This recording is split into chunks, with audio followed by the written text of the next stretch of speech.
Yeah. Hey, I'm back from my job as a dummy at a nuke town. Check out my letterbox at Flynn Caden. Vote on my poll. My name's Flynn. This is my review of The Last Jedi.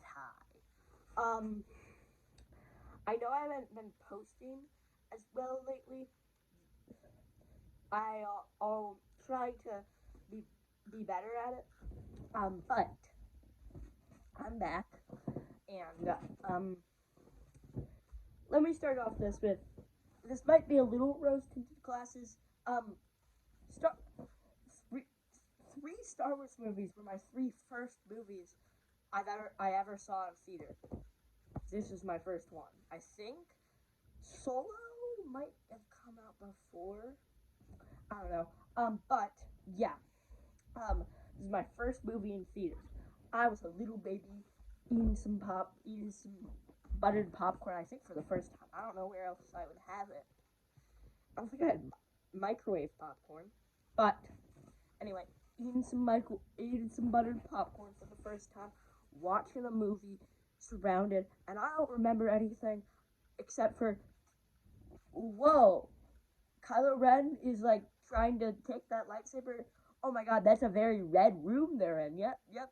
I remember salt. I remember there's red salt, and I remember I thought near the end I remember the boy. That's at the end. I remember the boy. Um, that's all I remembered. I've obviously watched it more than that, but yeah. That was the point. That was the point that I remembered. I remember I was so hyped for this movie. It was insane. I was like, oh my god, this is gonna be so cool. The trailer. Go go watch the Last Jedi trailer. Oh my god, that built up suspense. Snoke talking about Kylo, the shot of like Kylo's shadow as he walks into the room.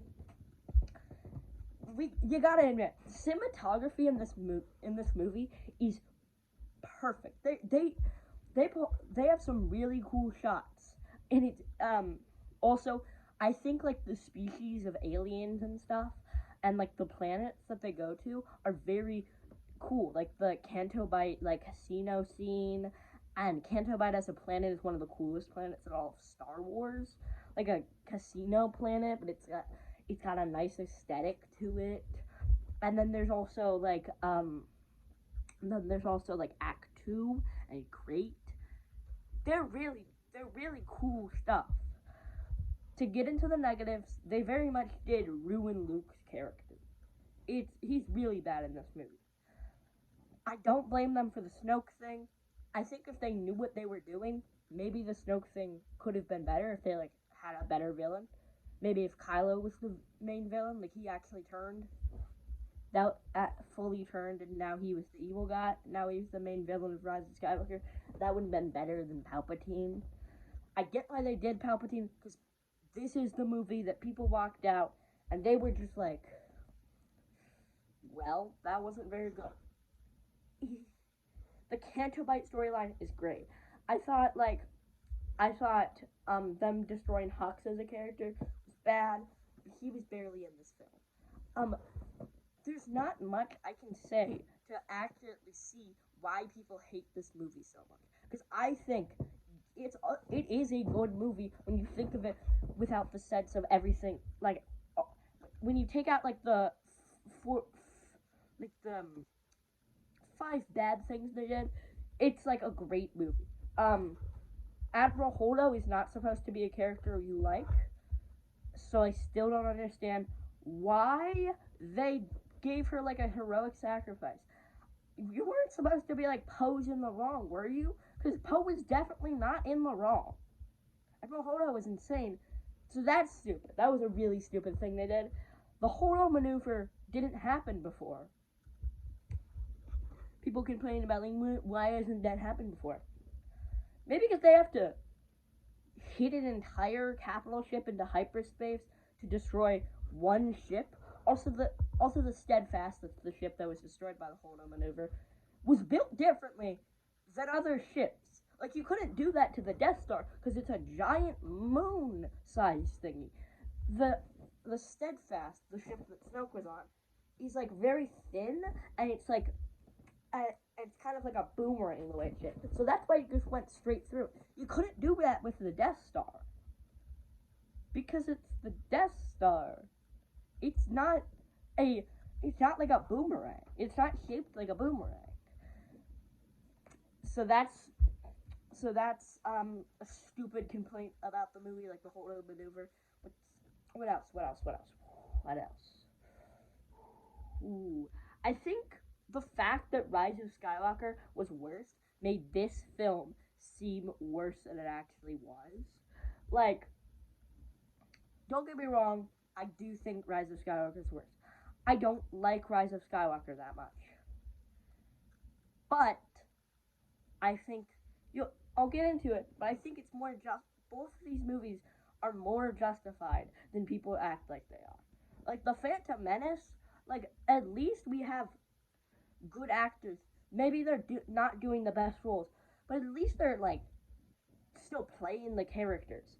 Phantom Menace, we didn't really have that. We had Liam Neeson, and then like most of the actors were bad in that movie. For this and kind of the Rise of Skywalker, the actors are at least playing their characters and not just going woohoo. But I'll get into the Rise of Skywalker. What else? I think Luke's sacrifice would be better if they gave him like a redemption and Yoda didn't talk sense into him. Like Yoda talked sense into him. We just showed him. That's why he turned good. He was already a good guy. We took his regression. We took him and we regressed the character to The Empire Strikes Back. But if he was lazy in The Empire Strikes Back, I don't know why we did that. He's not a whiny farm boy, but he's also just a bad character. He's badly written. Though I gotta think Snoke's design is really cool. I think like the golden robe and stuff is really cool. You may be like, well, that was in Force Awakens, but it was not gold in Force Awakens. I think the whole outfit is cool. I think the Praetorian Guards, the fight is bad, but I think the actual look of them is cool. Yeah, I think the stylization of this movie and the cinematography in this movie is good. I'm gonna give it 6.5 out of 10. These were Flynn's first and final thoughts.